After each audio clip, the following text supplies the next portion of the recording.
these are little things that I notice a lot of people do, and I still shake my head and scratch it and go, why are they, like, why? Welcome to Brett's Soapbox. But you'll agree with some of this because you've seen it in the post office. They buy new cars every 2 years. They're getting a new phone upgrade every year, every 2 years, before their old phone even pays out. They're buying all the latest designer pants and jeans and shirts. And why? Because they're so fetch. Fetch? Yeah. Explain fetch. I don't know what fetch means. I know if you throw a stick, a dog will get. That's a fetch. I know about Fetch, the receipt app that you scan. They're so awesome. You got to go out and fetch you some. Oh, well. They're so fetch. So, but you have known people. You've told me stories that people want to get out of the post office. They don't like it, but they can't get out of it because they have a car payment. They're wearing designer jeans to work, and I just got this new phone. Well, all these are reasons why you're still working there is because you're not managing your bills. Well, while I was working there, I had a couple of houses, and I used to double or triple my principal on my mortgage payments, and I'd always get like a 15-year mortgage in the first place instead of the 30-year, but then doubling and tripling, I'd pay it off in 7 to 8 years. That's great. So It's a great plan. that's what I did with my money, and I didn't go out because I was always working, so you couldn't really go out and spend money much when you're always working and making it. So I just kept throwing it back at the houses to get them paid down. But a lot of people didn't do that. A lot of people like to go out to eat. Like you're going to work, oh, lunchtime, where are we going to go eat lunch today? You're going out to eat lunch every day? One, I always thought that was a major inconvenience. I would do it once in a while. You know, your friends say, hey, we're going to lunch, you want to come with us? Sometimes I'd take them up on it and say, sure, you know what, why not? But it's a novelty for me. We maybe eat out once a month. We really don't eat out a lot. So, and the reason being, it's just gotten so expensive. I think eating out is the number one thing that went up in price during COVID and never came back down. I was never used to that either because, again, working at the post office, you didn't have time No, you don't have for time to. any of that business. And when I got off work, I had other things to do. I was going to the gym, I went to school, and it was a long day. So it was just like sleep, eat, repeat. I always did a brown bag lunch, even in the military. I would pack a lunch and then, eat breakfast, get dressed, eat breakfast, pack a lunch, go to work. I brought a peanut butter and banana sandwich with me most of the whole time I worked at the post office because Yeah, I it's did a lot of easy that to too. eat that Yes. while you're still slinging mail into the boxes. So Yeah. the military typically gives you an hour and a half to eat lunch. That's pretty long. It's pretty good. You got plenty of time to probably drive out the gate. But here's the thing about that. You want to go eat lunch. You're on a base. You have to get back in the gate, and everybody's trying to come back at the same time. So you're going to be in a line coming out or coming back in. You'll hit some traffic in these lunch areas because you got the whole base at lunch at the same time. And not just military, but let's say you leave in your office. I don't want to get too specific because I know many of you are probably not military. So you leave your office. Let's say, I don't care, you work at a bank. Even if there's a restaurant right across the street, you got to get out, get in your car, or walk across the street, or go across the street. What are you going to do? You're going to get in a line. You got to pick something off the menu. Even if you know exactly what you want, you got the price of it. You got to pay for it. And so you get a sub sandwich at Subway or something. What used to cost $6 now costs 9, 10, 11, 12 bucks. So to me, eating out has gotten to where it's just not worth it. And then with the whole tip craze thing, like if it's a sit down eat place, now you got tips. When you stack tips on top of the overpriced food, I have a problem overpaying for things. Like some people are like, you cheapskate, Brett, why don't you just buy it? Why don't you just buy it? Just buy it, just buy it. Well, if you keep just buying all these little things, they add up to a big thing. They add up to a big payment at the end on your credit card that is now, instead of being $800 a month, is now going to be $1,500, $1,800 a month, maybe $2,000 a month. And now you might start be taken away from the extra money you put down on the principal of the house. Do you see how it just kind of catapults? You're shifting your money from, you're paying for convenience And so I really want to talk about paying for convenience, because I think that's where people spend most of their money. I think that is the biggest waste item, is to pay for convenience. I can honestly, I'm almost 60 years old, and I can honestly count on one hand the number of times that I've ever gone into a convenience store to buy a product in a convenience store outside of gas.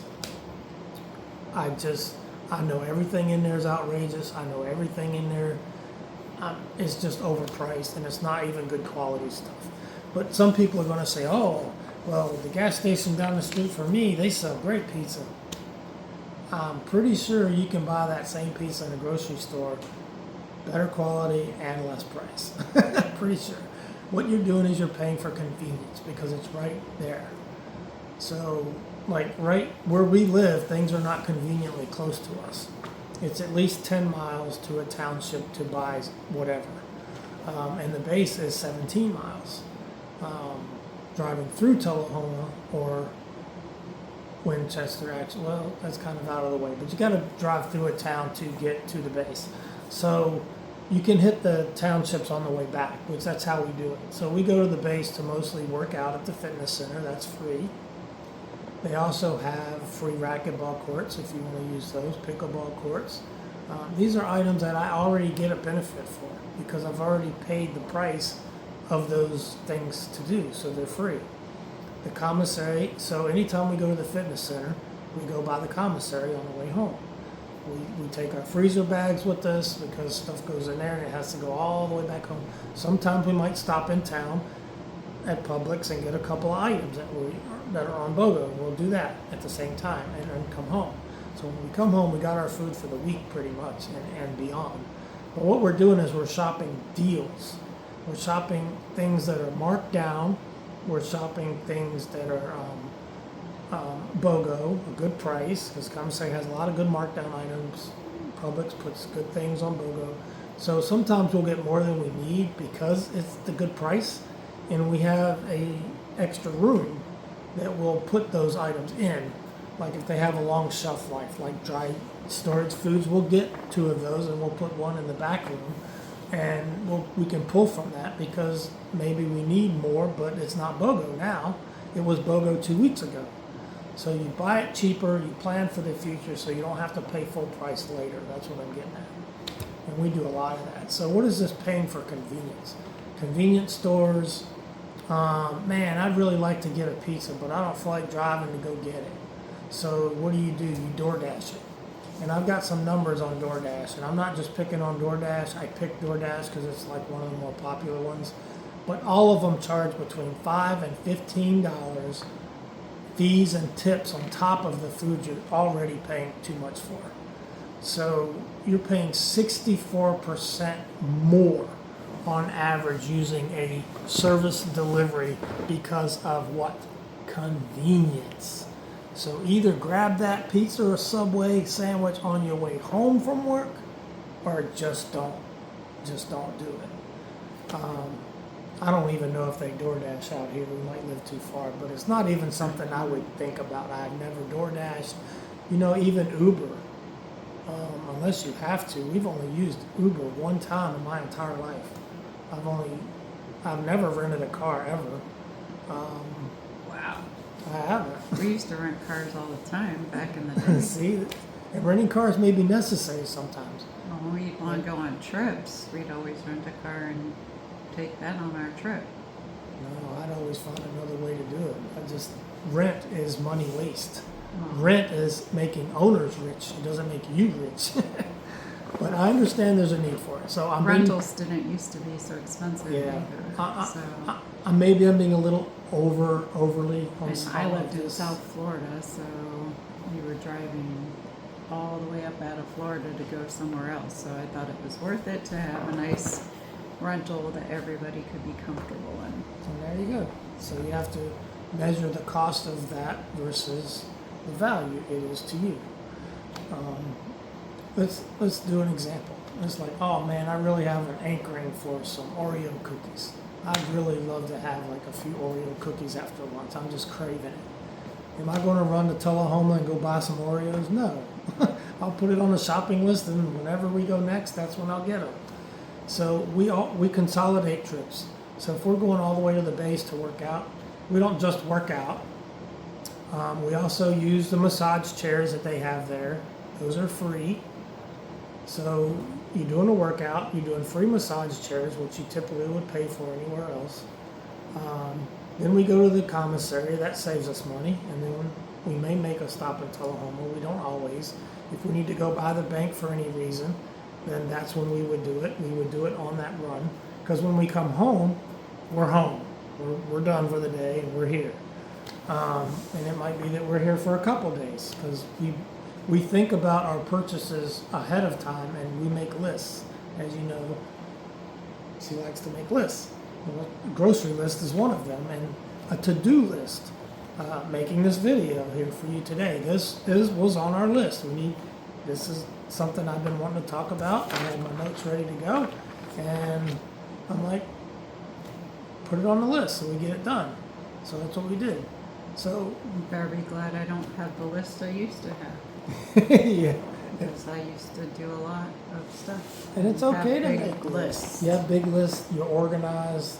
You get up. You're not arbitrarily going, oh, what are we going to do today? You know what you're going to do. Go to your list. What's on your list? And you prioritize your list. Now, you may not get to everything on the list, but at least you were efficient. I used Like, to, but not You anymore. went right to the list, and you could start on it right away. You're not thinking, oh, hemming and hawing and wasting time. You're getting it done. You have a list. You stick to the list as much as you can. At least the list is giving you ideas of things that need to get done. Now, you might be like, oh, I don't feel like doing that today, so I'll go to tomorrow and see what's on the list for tomorrow, because she makes lists weeks out. So you can go to a list that's toward the end of the week. Why are you making faces? I don't make a list that weeks out. We have a Just cruise. the week. We have a cruise plan. And That's different. I've got notes on this that we're talking about January. So 6 months out, what do I need to do? I need to start making reservations for camping in front of and behind.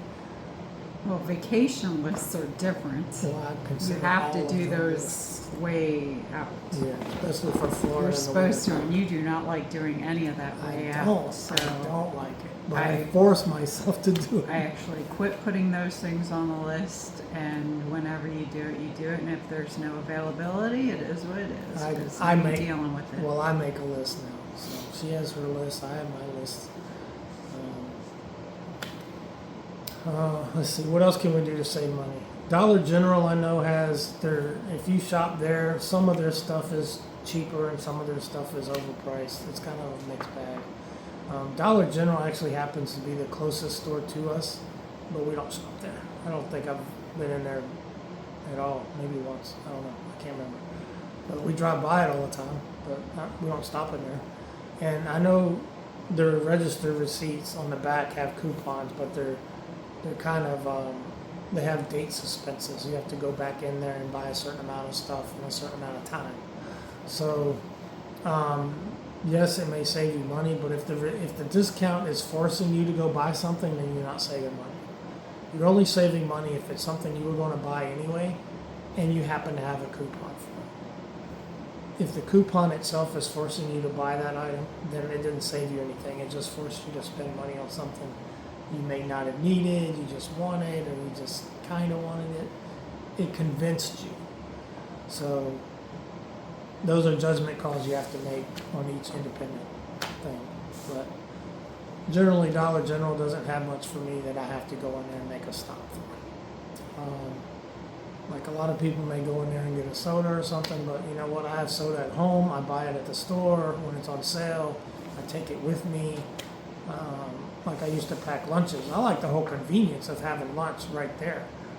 You didn't have to go get in a car, whether it's hot or whether it's cold.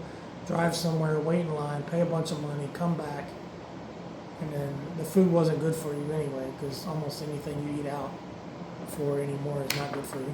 So I like the convenience. Oh, lunch. Boom, pull out my sandwich. I'm eating lunch within 30 seconds. Like I don't have to go wait, I don't have to travel, I don't have to pay, nothing. It's done. I have everything I have with me. Now, I finish eating and I may have an hour and 15 minutes left of my lunch. What do? Well, in the military, what I did is I went to the gym.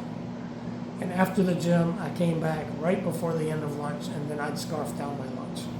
Or eating lunch as I'm going into work, depending on what I was doing. Like if I'm at a desk, I can eat and work and whatever. But that's how I did lunch. I went to the gym during lunch, so I didn't have to go to the gym after work. That's what I did for like my whole career. So when you add up all the money you save,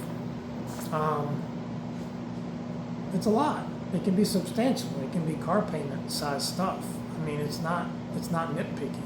Let's say that, what would you say the average person eats out? At least once a week? At least. Yeah. Okay. Twice a week? I'd say 2 to 3 times a week. 2 The to 3 average times a person. week.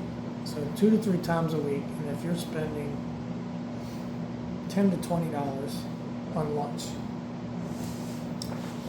that adds up. $60 a week, 60 times 4 weeks a month, that's $240. That's almost a car payment.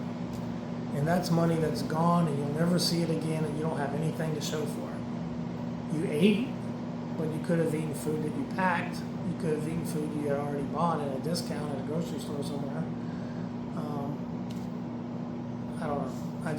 You're paying for convenience. When you go out to eat anymore, it used to be, I think a lot of people go out to eat for entertainment. They get together with their friends and family and they go out to eat and they treat it like an entertainment venue.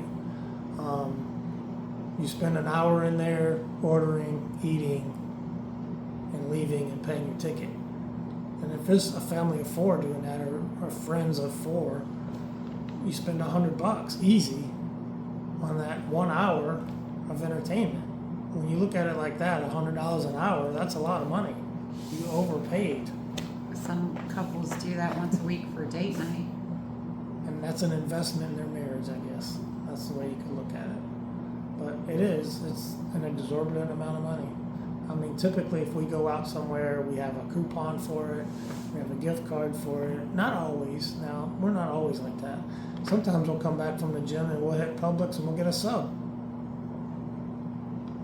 We get a couple $dollars off the sub because we'll normally pick the one that's on sale that week. But then we bring it home, we cut it in half, and then we have chips that we already have at home, and then we pour tea or have a soda or something here. So we're saving money not buying the side items. We just bought the sub, we brought it home, and we made 2 plates out of it for $10. So then that's not too bad. And we call that treating ourselves. That's kind of our treat that we didn't have to, I don't know, fix a regular sandwich that we have every day. We wanted something different. And we like the public subs. They're kind of famous for that. So I think they make the best subs I've ever had. And I think they're at a reasonable price. You get them in a grocery store. So you know the quality's going to be there. You know you're going to enjoy it. And, we don't have to buy the little bag of chips and the soda fountain drink because we have that stuff at home. That's when you start to pay too much for it. Because now you're going to pay $4.50 for a little bag of chips. And I got a big bag that I paid $3.33 for. Whatever. Anyway, so yeah, I think when you pay for convenience, you must have extra money. Because I really think you're throwing it away.